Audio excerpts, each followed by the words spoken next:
We have seen in the previous video that when you apply a gate body voltage equal to the flat band voltage, the energy bands are flat and there is no potential drop as you go from the top of the semiconductor near the interface with the oxide deep into the semiconductor. We will now see what happens when you apply values of gate body voltage which are different from the flat band voltage. In particular, we will look into what the conditions are near the semiconductor oxide interface or semiconductor surface, as we call it.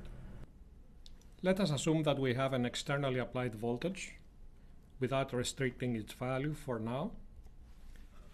The voltage between gate and body is VGB, and it creates a voltage drop across the oxide, Psiox, and a voltage drop across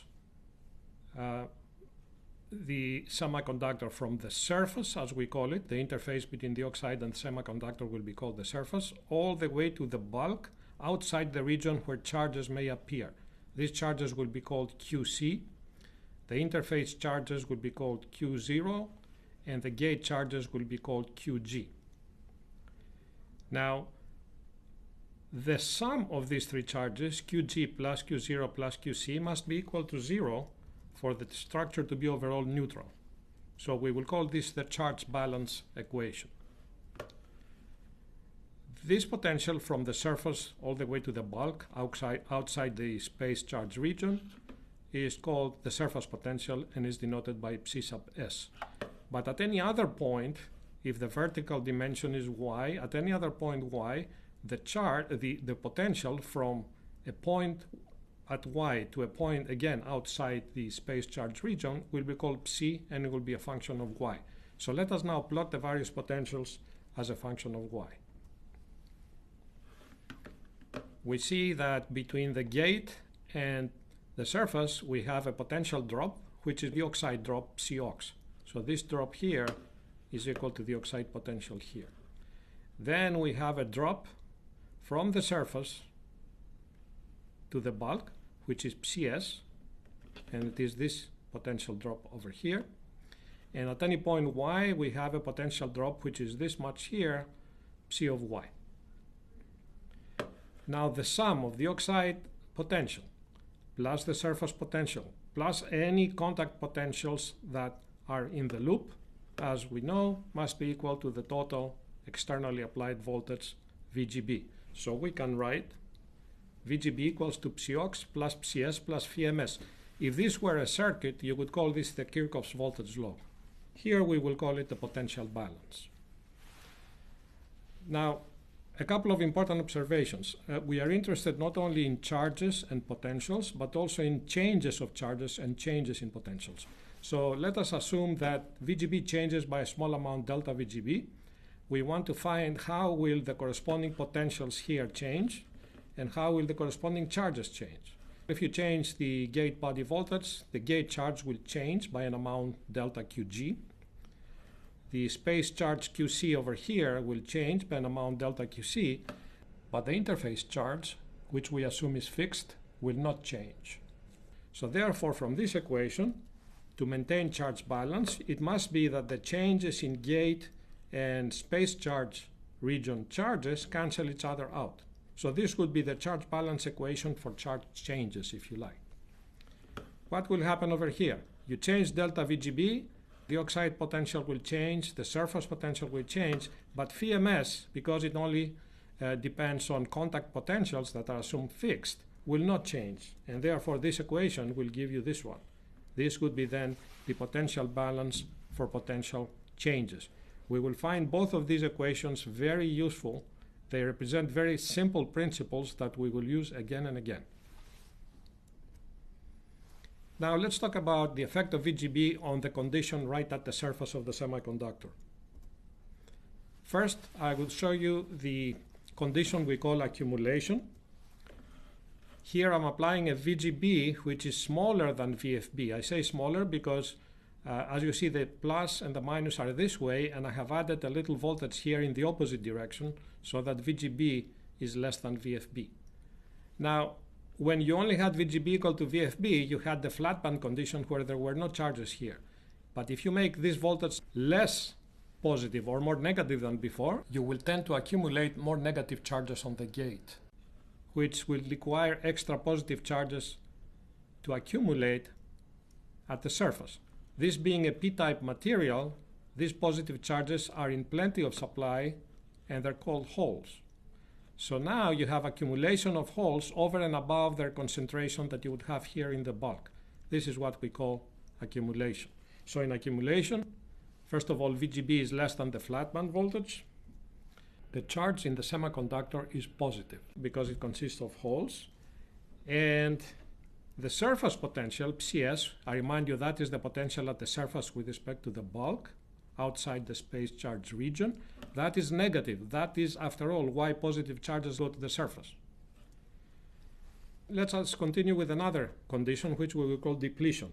Now, instead of making VGB smaller, as I had done up here, I will make VGB larger than VFB by adding a voltage to VFB. So now VGB is larger than VFB, and I assume that this voltage VGB is large enough to place positive charges on the gate now. And these charges are positive. How will they be balanced so that the structure remains overall neutral? The positive charges repel the holes that are near the surface, away from the surface, because those holes are also positively charged. And once the holes move, they leave behind depleted acceptor atoms, which I remind you are immobile. These are charges that cannot move, and that's why they're shown in a circle. Now, for this charge to appear, there must be some potential drop across this region. This is the surface potential that we talked about before. So we have VGB is larger than VFB in order to get depletion. We have a space charge that is negative and consists of acceptor ionized atoms. The surface potential is positive now, the opposite of this case over here where it was negative. And at the surface I have a negligible amount of electrons, so I will ignore any electrons that might be present near the surface. So now let's go to the next case, which is inversion. This is by far the region that we're mostly interested in this course. Now I'll make VGB even larger than before. And what happens then is you place even more positive charges on the gate, which demand even more negative charges in the substrate in order to balance things out for overall charge neutrality. Now, and therefore the depletion region deepens in order to reveal more charges, and consequently the surface potential increases. Finally, the surface potential becomes so large that right at the surface the potential is so positive that it becomes attractive for electrons to pile up there. And when this happens, you have inversion. Why do you call it inversion? Because this is a p-type material. You expect to see a lot of holes, yet you see a lot of electrons at the surface. That's why you call it inversion. Now, where do these electrons come from? In the present case, they can pile up slowly. You can have electron-hole pair generation because of thermal agitation of the lattice, and the electrons generated find their way towards the surface. The holes find their way towards the bulk. Now, this process is slow, and these electrons will not be generated fast enough to follow high-speed variations of this voltage. Later on, when we add the source and the drain, you will see that those can supply the extra electrons, and then this mechanism of electrons piling up can be quite fast. So now in inversion, what do we have? We have VGB larger than VFB, but that we also had in depletion. We have QC negative, this charge is overall negative. We also had that in depletion, but now QC consists of two types of charges, right? And we have a positive surface potential, like in depletion. The difference is that the surface electron concentration is significant. How significant, we will say very precisely later on. Let's now calculate the surface electron concentration. I will call it N surface. So here we have N surface. In the bulk, we have the equilibrium electron concentration, a small concentration because it is a p-type material, which we call N0. And in our background review, we derive this equation. The ratio of two concentrations of electrons depends on the potential difference between the 2 points where you take these concentrations, CS in this case, and it is given by this, the exponential of CS divided by the thermal voltage, KT over Q. So what is N0? When we discussed p-type semiconductors, we found that N0 is approximately given by the intrinsic concentration squared divided by the acceptor concentration. And you may recall that we had also defined a Fermi potential, and the Fermi potential was given by this equation. So now, if I solve this equation for Na, plug in the result into this Na and plug in the result into here, and solve this equation, we find this result, that the surface electron concentration is given by the acceptor concentration in the bulk times the exponential of the difference between the surface potential and 2 times the Fermi potential divided by the thermal voltage. This equation can be plotted, and it looks like this. So this is the surface concentration of electrons versus surface potential. As you expect from this exponential, it goes like that. And you can show, and you will find the details in the book, that when CS is equal to phi f, the surface concentration is equal to the surface concentration of holes, and both of them are equal to the intrinsic concentration.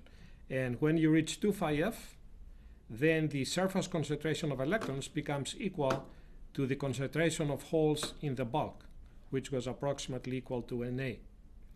So phi f and 2 phi f are special points, so to speak, but notice that nothing drastic happens at phi f or 2 phi f, and in fact you can continue with psi s above 2 phi f, and this continues to be a smooth curve.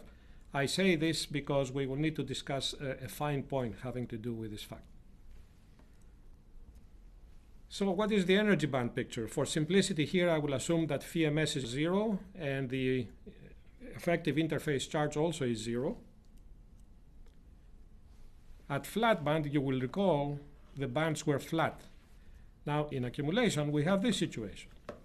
In the bulk, okay, this is the gate, this is the oxide, and this is the semiconductor. In the bulk, the bands are still flat because there we have neutrality and potential doesn't change. And because we are talking about a p-type substrate, the Fermi potential is below E sub I, as you expect. In accumulation, near the surface, holes pile up, and in a sense, we have even more pronounced p-type effects than we have at the bulk. So the distance between EI and EF increases. So the bands bend like this.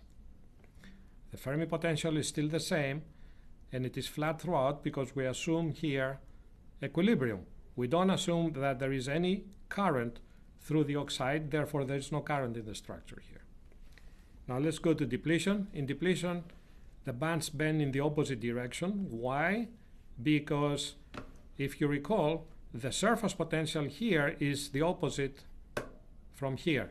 Here the surface potential goes negative, that's why the holes accumulated at the surface. But here the surface potential is positive, and this is why electrons start accumulating at the surface. You will see below that in inversion here, the bands bend even more, and now locally here you have a Fermi level above the intrinsic level, which is what you would expect in an N-type semiconductor, although in the bulk things look like in a P-type semiconductor. So here it looks like N, but in the bulk it's P. This is again why we call this inversion. In this video we have discussed the various regions of operation at the surface of the semiconductor. We have talked about accumulation, depletion, and inversion. In the next video, I will show you a general analysis that can handle all of these cases using a single equation.